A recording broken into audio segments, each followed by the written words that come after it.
que 1 de cada 4 personas podría ser adicta a algo? Ojo a este dato, cada año en Aragón unas 5.000 personas son atendidas en centros donde se trata algún tipo de adicción. Los móviles, que hay gente enganchadísima. Las redes sociales, el alcohol, la droga. El tabaco, es una droga.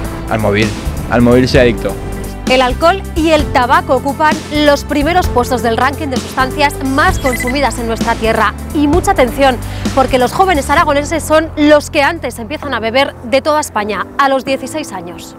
Trabajaba y estudiaba y me saltaba algunas clases para beber unos tintos que entonces estaba de moda. Me pasaban la botella y yo me he dado cuenta que bebía más. Estoy deseando que me la pasen para beber, ¿no? De pensar que tú dominas el alcohol te va a dominar a ti. Pero las adicciones no siempre están relacionadas con el consumo de drogas. El juego, las compras o la adicción a la comida están muy presentes en la actualidad. Pero ¿cuánta gente sufre una patología de este tipo? Yo era adicto a los videojuegos, dejé mis estudios, dejé la universidad, he dejado de salir con amigos y dejé todo aparte por la adicción. No puedo yo bajar los brazos porque puedo otra vez volver a la ludopatía, porque soy ludópata por vida.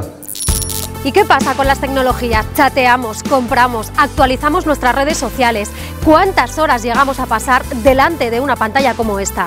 ¿Han cambiado las nuevas tecnologías nuestra vida? ¿Se puede ser adicto al teléfono móvil?